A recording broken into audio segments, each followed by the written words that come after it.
Story time with the legendary Jerry, man. Y'all see I'm already in laughing mode because I'm here with New Face. With who? It might be one of them episodes, New Face. It might be because me and this dude we literally have been doing this for years. Man. We literally we literally talk shit. Yeah. So with all that saying, I don't want to let y'all know I ain't got to do no big, huge introduction because this man, his accolades, I want to give him while he here. New Face, I want to give him his bouquet of flowers. Man, well deserved. You know what I mean? The bouquet of roses. You know what I mean? I want to introduce this week, Storytime with legendary Jerry. We got my partner here, Mr. Joc. J.O.C. Oh, is that Yung Joc? J.O.C. Mr. Joc. Mr. Oh, I like not like when OGs be like Mr. Joc. It's like, yeah. How you doing, man? How's everything going, man? Look, let me tell you something. For you all that don't know, years ago, I had Storytime with legendary Jerry before I partnered up with iHeart and took this podcast whole deal out. And Joc was one of the first people New Face to come on. Yeah. And we talk shit then, and we go talk shit again today because it's a lot to talk about music wise. It's a lot. And since then, he's made more history. You know, shit, still been outside. I feel like we all have news headlines. Yeah, I've watched him, New Face. You know, I ain't gonna say it's hard for me because we talk a lot of shit, but I watch him and I always tell him his progression from an artist, entrepreneur, businessman to having a #1 radio show. Like, come on, man, people just don't. That just ain't something in the same you do, city. Man. In the like, same come on, city. man, that just ain't something you do. And it's interesting because when he first got on the air, I talked to him. He said, "Hey, man, what you think? What you think?" I said, It ain't that good, man. I was straight over. I said that to him. It didn't go like that, but you know. I said, you know what I mean? It sound like they just pulled you off the street. Not even a year later, I hit him. I said, hey, bro. Yeah. I said, you sound like a radio personality. You know what? I got the text, and I made a plaque. I'm gonna make sure I give you that. I wish I would have been able to have it today, to produce it today. But that moment, you actually telling the truth, nah, because it wasn't even like what it sounded like. He was like, "So is this a one-off? Is this every morning? Like, I'm kind of trying to. Okay, they trying you out, but it wasn't. But you know what though? It's different when somebody just trying to pick your situation, like just kind of feel, or when you know someone is in your corner and just have concerns, just questions. And he was like, so this is what you're doing. He's like, okay. He said, because I could tell you just, I feel like, you my boy, I could tell you, you know, it's like, and it sounded like you just getting into it. And I was like, I am, but just give me some time. And then when he hit me back, you know, it was that mom I looked at was smiling. I'm like, oh, you must have got a freaky text. I was like, nah, hold up. Because I was smiling. Happy. Because I was genuinely happy. Yeah. But you know, when the dude look at his phone, look over, like, that's that joint, yeah. But it wasn't. But I really was telling the truth because even now when I listen to it, of course that was years ago. New Face, I'm like, this dude is really good, man. Just to watch you, you know, you're like a chameleon, man. Whatever you do, you good, bro. You know, I know it's probably other stuff. You be like, nah, but from what I've seen from the years we've been knowing each other, you know, and I know the relationship we have. Like even when you had your own label. You said, yeah, you one of the first people I'm calling. Come by the studio when you had the flyers. It was like an old fire department or some shit. That shit, New Face. That shit was dope. Yeah, I feel like I was doing something at that point. Did you purchase that building? What happened to that building? Nah, you know what's crazy? It was a historical fire station. I think it was fire station number 15 on Marietta Street. Yep, that's right next to exactly Thumbs Up. Okay. And when I initially signed the lease. They didn't tell you that. Well, no, you know, I knew that because they gave me some of the historical rundown, but the building was only worth it was estimated about $600,000. Within a year's time, the tax jumped, boom, because they made it the Lucky District. It became a district. And it went up because they are, you know, let's be for real, you know, sometimes when the city has their own plans or developers have come in, they put their bids in or have already purchased this land that, unbeknownst to us, we don't know property values about to skyrocket an extra $200,000-300,000 because your taxes about to be and your tax is going to do that too. And they do that for a reason because it takes time. You know, it's a whole process. And it was like, yeah, it's become the Lucky District. I was like, what that mean? Like, what the fuck? It was like, yeah. So the property's worth like $999,000. It's like $1 million. So what that mean for me? It was like, if you want to purchase it, now would be the time. I was like, Nah, I should have purchased it Man. when I Back when it first was was in. leasing. Yeah. So then they was like, yo, well, if you purchase the building, you get thumbs up too. Whoa. And that parking lot, and I was like, Whoa. hell yeah, right? But What then year was this? This was 12. Yeah, I was just say 12, 13. So at that moment, I'm like, oh, I own that too. Mm-hmm. For my portfolio, I felt like that would look good. You know what I mean? But when you step back and I'm like, wait, but at that point, I own this building now. So That's a big difference. I take 100% responsibility. But then I also become a landlord for this restaurant. Oh. So I was like, I don't know. It ain't worth that part. And I just didn't feel like it was, now if I had known what I know now. You would have kept that motherfucker. Oh, yeah. Oh, yeah, because you see it now. You go right down the street. When I tell you, man. Oh, yeah. Whoever. Virgil's. Oh, see, Yeah, not even to give them a plug, but yeah, I believe in that. They did a good thing. They came up. But see, I remember going in that building and I said, I'm gonna purchase it. I'm gonna do it. And I built it when I built the studio in there. Man, New Face. That studio was fly. We could not nail fly. or do anything with the existing structure. Yeah. Yo, you hit the brick, the shit turned into dust. It's like, I'm not buying this shit for $1 million, But of course, there are ways around things. You bring in an architect and they say, hey man, we'll build an infrastructure on the inside and boom, boom, boom. And that's what they did over there. So good job for them. I just felt like it was just too much at that time for me. I was like, yeah, I want to do something else. Yeah. And I moved on. I ended up going up the street, up Huff Road. I ended up getting a spot, calling it the Matchbox. So I just mentioned this off camera, but I want to say this on camera to everybody watching. Okay. You in the media a lot from saying being Joc, some people consider it controversial. Right. You just say what's on your mind and how you feel. Yeah. And I notice, like when I'm on social media under these big blogs, people be really, really like acting like that you ain't got like no discography.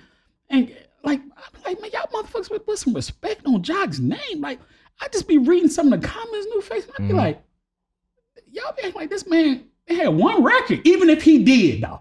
Like, y'all want to hear trying to clown, man. And I just want to I'd be like, man, y'all better put some respect on this man's name. This man got records. Yeah.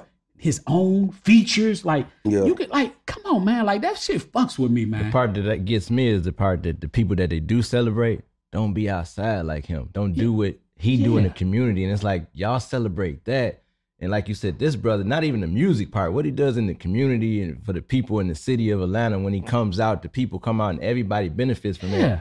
Why that's not celebrated to you? But that's definitely factual, New Face. But the music part, when people be saying that shit, I like you got this one because I know you gotta be like, come on, bro, like. Do y'all not know that I'm more than just like women? Like I've had I've sold millions of records. Yeah, my own records. I featured on big records. Yeah, I'm a label. I've been a label on. I'm a label on it. Right, like successful artist. I'm like, the funniest part for that about that for me is, man, bro, I don't be giving a shit about what nobody say. I know you don't, man. It just because you're my brother, man. So I'll be like, man, well, you know what? Here's a difference. It's like, are you willing to fight for this title? See, that's the difference. I wasn't willing to fight for a title. When I didn't care. Title, what do you mean? A title to be considered one of the greats or legendary or that guy or number one or self-proclaimed king or self-proclaimed boss. I wasn't into none of that. I just be like, what for me when I started to realize like, I don't want to say something wasn't working for me. Or maybe I wasn't working for something. You know how to say music wasn't working for me anymore? Or you would say in your field, respectfully, music wasn't really working for me no more. I don't think I was working for music anymore. Okay. Because music is just the entertainment industry. It's just one of them things. That you said I'm gonna turn the page on that. That was the moment I stepped back for a minute and I was searching for clarity, dog. You know what I mean? Like it was like, I'm sitting around looking at all my counterparts. I'm looking at my T.I.s, my Jeezys, your Gucci's. I'm like, okay. I'm like, what am I doing? Or where do I? I just started realizing like I'm not willing to exploit certain sectors of my life Got you. Okay. for that look. Mm-hmm. Because I feel like I was always tied to some other things that I didn't want to shed light on. Mm-hmm. But did you still have passion for the music making? I did. Okay. I did. But you were conflicted at that aspect of it. It wasn't necessarily conflicted. It was like, I got enough money, enough pull, enough relationships, enough knowledge and know-how now I can apply this to anything that I'm doing. A hustle is a hustle. Mm-hmm. You know, there's a concept we understand, supply and demand. You know, people are demanding something, all you gotta do is supply it. I remember when your iPhone first came out. You remember when your iPhone came out? I know you do. You probably got the first iPhone. Mm-hmm. No, look what this nigga about to pull out right here. Look at this. This, New Face was there. This? New Face was there. Look. Do you see this? Look at this shit, nigga. This one? Talking about this phone? Well, that's the Sprint Flip. Oh. That came out in 2000. Or 2019. No, I'm sorry. 2000. 1999. 1999. I had 2000. I had It was coffee 1999. shop ringtone. Because I had, when this came out, I remember You did a deal with them? my son wasn't born yet. Oh, okay. And I took my whole income tax check, half of it. I bought one for me and one for my son's mom. And I bought it at Radio Shack. God, Oh, boy, I dog. said radio. And it was God, really dog, expensive. Because, it was really, really Back then, expensive. It phones, was yeah, new. yeah. It was new. It was like, This man you said see how Radio little this Shack. phone I is? forgot about Radio Shack. So long story short, I'm just going to show you what supply and demand looks like. I remember when you bought your first iPhone dropped at what, 06, 07? Somewhere. Yeah, definitely. Because I was BlackBerry. I was a trio BlackBerry type of dog. I had a trio on the BlackBerry. I had to get, but right? I had both. And so I remember when I got my iPhone, I was like, yo, this kind of cool. You can do this and that. Mm-hmm. But that was this spot when you go in the iTunes thing or whatever it was, and they said podcast. And the cachet Even was back then? It was, yes, it did. It was I don't empty. remember that. Because when if you didn't get the iPhone, you got the what? BlackBerry. No. What's What? what you play the music on? Oh, shuffle. The what you call it? The thing. iPod. And the iPod? No, it was the with the music on it. Yeah, it was Just music only. just the iPod. The little square that I used to put on the chart. And so when you open the cachet, it was always a section for what? Podcast. Okay. I remember that because I was like, what is a podcast? I never knew what it was. Okay. But And now here we are on it's such a Storytime. demand right. For podcasts. for podcasts that when you open your phone is liable to take you to podcasts or the music. Yeah. Because the Supply demand and is demand. there. The demand is high. The demand is so high that people are supplying it. We're here right now on a platform. I'm talking to somebody I've known for quite some time, and here you are, you're hosting your own podcast. So that's what supply and demand look like. And that's what I had to do. I had to step back and say, well, hey, what other demands are out here and how can I supply them? So that's how I ended up in TV and radio. Because I remember, we both, everybody, this life is like an elevator. Yeah. And everybody, Up and down. I don't care. Yep. I don't care who you are. We all go through. We both had many peaks of being financially straight, and we both had our valleys. We got testimonies. Shit, yeah. What when you was down, what is one financial, some financial advice or some things you learned that you would never make the same mistake again? That'll put you in that position. Because I have something I tell my kids, like, y'all will never make these mistakes. I would tell anyone, when it comes to the whole concept of trying to follow the pack, everybody's, this is where the money is. You got to go over here. Do your research. I'm not just moving with a herd or a pack just because there are one or two notables at the forefront of this pack who seems to be eating. Because if it's not trickling down, then it just seemed like game to me. You know what I'm saying? So I would tell anybody, do your homework before you just go throwing your money in the sum or running behind the herd. Because a lot of times, there are narratives set in place that, if somebody's sitting back saying, all right, we're going to lunch tomorrow at 3:00. We're going to hit the go button. It's going to open up the floodgates and people are going to, it's just like Wall Street. You know what I'm saying? And I think sometimes we don't see the narratives. I think about it. And I'm not saying that, this was a plant type of situation, but, when 50 Cent, when 50 came and he hit us with the whole mixtape game. Mm-hmm. And we saw his rise to stardom. It was like watching a NASA space shuttle go into orbit. It's like, yo, because he blew up. I ain't never been to space. I don't know too many who went, but I believe if I follow his same strategy, I can get that too. So what happened? Our whole community, our whole culture. Exactly. And what did we do? Somebody sat back and said, all right, y'all. Brace. Here you go. So now we got to start setting up those moments where everybody's going to go, how do we shuffle? Mm-hmm. And now here it is. Think about it. Like, record stores started going out of business. Ain't that something? No, I remember going into Turtles and Earwax and DBS Sound, FYE, and DBS Sound, all these places, and it's like, where are they now? Super Sound, yeah, all that. So, I mean, I would tell anybody, do your research before you just jump off the bridge, jump off the porch, you know what I'm saying? And speaking of doing your research and the transition that you speak of, radio and being a CEO, two fields, was there anybody that you modeled, you know, being a CEO that you sought inspiration from, and even transition to radio? Were you familiar with radio personalities? Like, what was your research for both of those fields that you jumped into? I'm going to keep it all the way 100, right? I'm going to keep it funky with you. So when it came to the music, you know, I was rocking with JD first. Okay. Before I ever got down with Diddy. And that was by way of, you know, my origins, where I'm from. I'm right here in Atlanta. Southside. You know what I'm saying? Real Southside-ish. And seeing JD in my city was like, yo, I could do what he doing, because he's not caught in one place. You know, I kind of felt like I had ADD. Because one day I'm on some rap, tomorrow I'm on some R&B. Tomorrow I'm on the rap, the next day I'm back on R&B. Do both. So when I saw JD, I was like, he's very much like that. He's right. It was a tangible blueprint prospect for me, or a blueprint. You know what I'm saying? So I watched him and I was like, you know what? But then that was Diddy. And I was like, yo, homie got a different kind of finesse. Gotcha. Okay. And I could kind of see, I kind of took, you know, a little bit from here, a little bit from there. So me rocking with JD initially, and by way of Fresh, College Park, introducing me to Carl Mo. Carl Mo introducing me to Block. Then after that, of course, Block introducing me to Diddy.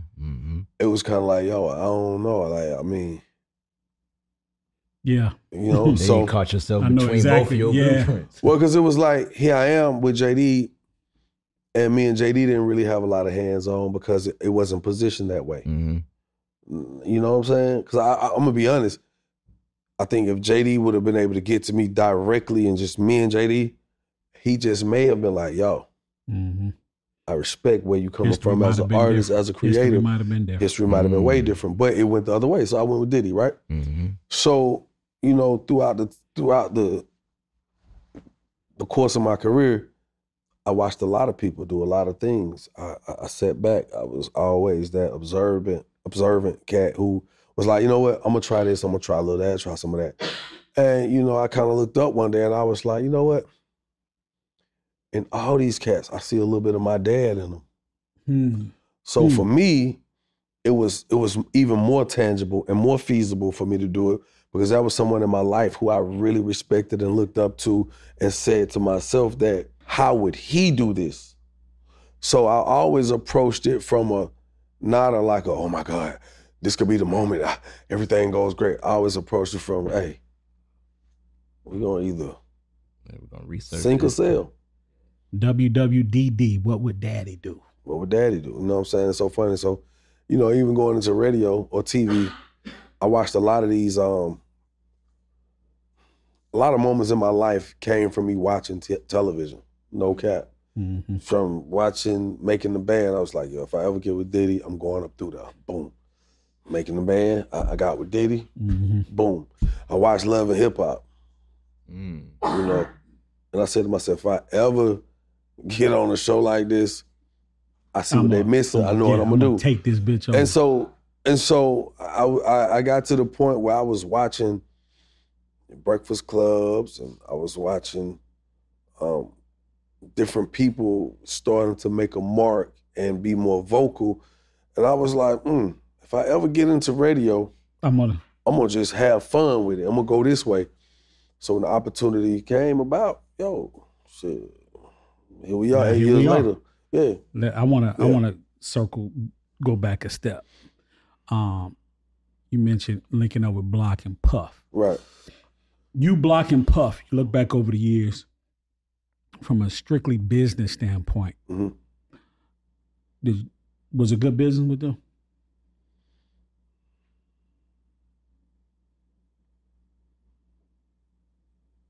You know what? It's so crazy. So when it came to Diddy, we never had a disagreement. We never had an argument. We never had a fight. You know, it was one of those things, like, it was so early on. As soon as I got with Block, it wasn't a long run with Block out initially. It was like, yo, what up, Playboy? Woo, woo, woo. We want to do this. I'm like, all right, let's talk about it. Sit down at the table a few times. I'm like, all right, seem like he for real. Because I remember listening to Block on the radio one morning. I'm laying in the bed. I just took my wife to work. I'm laying in the bed listening to the radio, and I'm like, if I'm gonna rock with somebody, I need somebody who sounds as passionate about his artist and the whole concept of artistry. And I was like, I might rock with Block. So when the time came, like, my man's Fresh put me with Carmo put me with Block. It made me look at the situation like, okay, I'm gonna be honest with you, man. In the beginning, everything was just happening. Fast. Streamlined. It wasn't a bumpy ride. I think I had already kind of went through the turbulence getting there. Once I landed, got it. On this particular, you know, you go from one airport to another. When I took the independent route, that flight was the bumpy route. When I landed and got to the commercial or the international airspace, it was a different a different flight, because it was like, all right, we was off. It wasn't it was kind of like no time and no room for the fuck ups. And so by the time I looked up, bro, we was on and popping. I was already, like, for real financially stable. Yeah. But once things slowed down, did you pull back? Nah, things didn't slow down. Yeah. That's the thing. Things didn't slow down, Jared. What happened was I started to realize that people around me weren't taking into consideration of the concept of how I got here. I didn't get here. Like who? Attorneys, managers, it was people label? It was like, you know, Block, who was like, nah, we're going to do things like this. And I'm like, yo, this ain't how I got here. Yeah, got you. Creatively, or you talking about from a business standpoint? Business, creatively as well. So let's think about it. Let's say this your studio. You build your studio, right? And this ain't the Bash Block. You know, I'm not with none of that. But I'm going to tell my truth wholeheartedly. Definitely on Storytime with legendary Jerry. Please believe it. New face, Jerry Clark Joc. If this was your studio, right? And I got a deal with you, and you getting a deal from your deals with the label. We all deal with the label, but the label's gonna cut the check to you. You're gonna be like, yeah, you recording everything here. And I'm like, let me tell you something. This ain't even what I wanna be in every day. You know, I mean, hey, like, don't take me out to eat every day. Like, I don't want that. I don't sometimes need that. Sometimes I want to eat at the house. Sometimes I want to eat on the go. I might want a Subway. I might not want a 5-course meal today. You know what I'm saying? And it was kind of one of those things where I was like, yo, I want to change my synergy, bro. I want to be in places where other artists come into. I want to go record at a Patchwork. You know, I want to record at Silent Sound. You know what I'm saying? I want to go over there with Tip them and record. Like, I wanted to do different things. I want to go to Miami and record. Yeah. And it was always like, no, we're going to record right here. And it started turning to like, yo, like, you know, you got kids? Yeah, I got kids too. You know, you married? Yeah. I'm married too.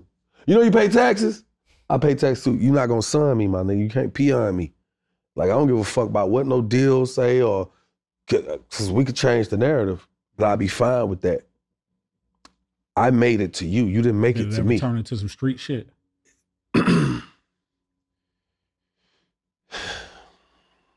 Yeah, it was 2 incidents in the span of dealing with Block, where 3, where things could have gone, or 4.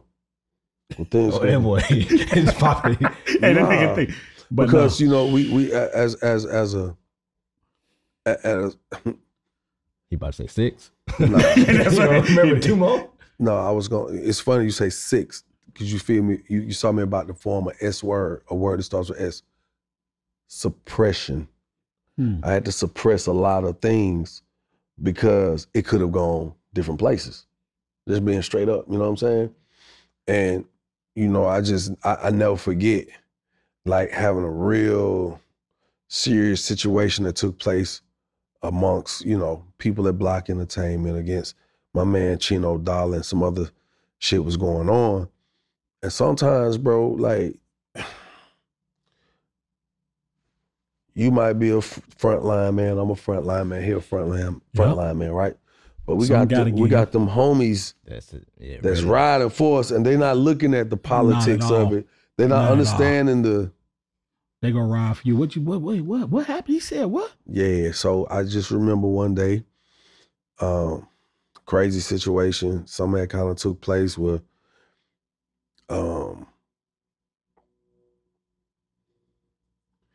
Gucci dissed me and Miss B and Block in the song, and we got past that. Then Miss B ends up dissing Zoe. Gorilla Zoe. Gorilla Zoe in the record. He was your label mate at the time. Right? But it was so divided because I just didn't think that Block understood how to properly leverage what he really had. And so I guess Zoe felt like he was gonna,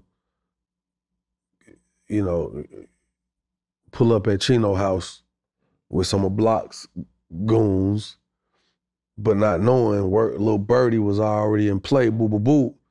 So, you know, somebody hit my line. I'm like, whoa, that don't need to happen. Because if they pull up over there, it's gonna be XYZ. Yeah.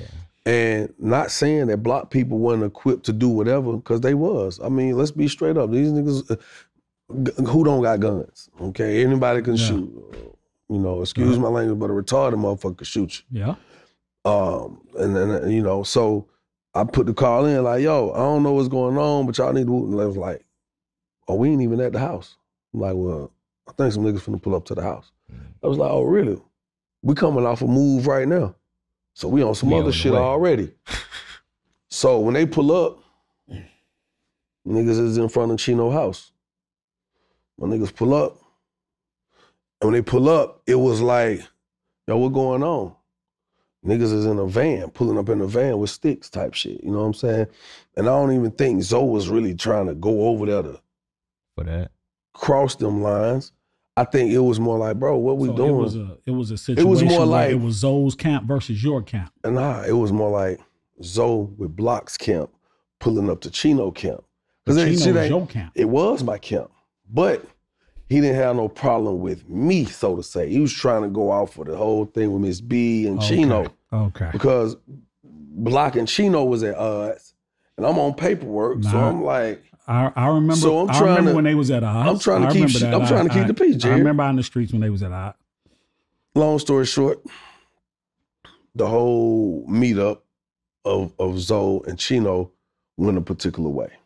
It was actually very calm and chill. I'm glad. But it came back to Block like it was rah-rah. Some rah-rah and some shit got handled. But I happened to be on the phone, so I heard it all. And I pull up to the studio and I hear niggas is like, oh, you know, we had to do. And I just was like, I was peaceful, like I ain't know nothing about it. I went in the studio. Well, you know what it is, man? I can't even say capping. Sometimes, man, when you younger, you influenced by this whole machine of, I'm gonna turn you into this, I'm gonna change your life, or I've already changed your life, I've already turned your zeros into commas and decimals. You know, people gonna ride how. So respectfully, whatever it was. And I just remember somebody wanting to prove a point for me and Chino. And I was pulling up to the studio with my daughter. And Chino said, hey, don't pull up. I said, why? He said, man, these young niggas is not listening. I said, what you mean? He like, I think it about to go down. I was like, what the fuck you mean? Pun intended. It's going down. So when I look up the street, I'm like, I'm about to pull up to the studio now. He said, don't go up there. I said, why? I'm right here, studio on my left. I see a car coming up the street, no lights on. He said, bro, if you smart, don't pull up, because I think these young niggas is not listening to what we talking about. I think they about to whoop the whoop. Then I hear a young nigga call his phone. He said, hold on. He put me on. He like, yeah, we about to, I see them niggas out there now. They out there with, block out there with a broad and some more niggas. I'm about to wet this motherfucker up. And I just remember sitting back like, bro, this can't go down. Like. And this was early on in your career. And I'm being honest, you know, and this ain't no, I'm trying to play tough guy, like we was just gangsters, but niggas was affiliated with some real street shit, and I was just like, they can't do it. Even though I wasn't in the gate, I told them on the phone, I said, bro, we already in the gate with my daughter. Mm-hmm. And I seen them niggas turn the lights on and pull on off. Is there any relationship with Block right now to this day? I seen Block at the 50 years of hip hop thing. I was about to say that.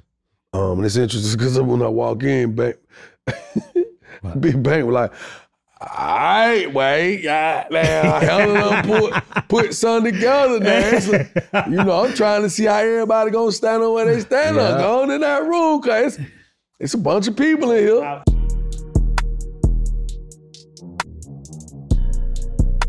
Storytime with the legendary Jerry is hosted by me, the one and only Jerry Clark. Music has been provided by July, the producer. If you haven't already, please make sure you subscribe to Storytime with the legendary Jerry on YouTube and wherever you listen to podcasts. And make sure you follow us on all social media platforms at the Legendary Jerry Podcast. For more podcasts from iHeartMedia, visit the iHeartRadio app, Apple Podcasts, or wherever you listen to your favorite shows.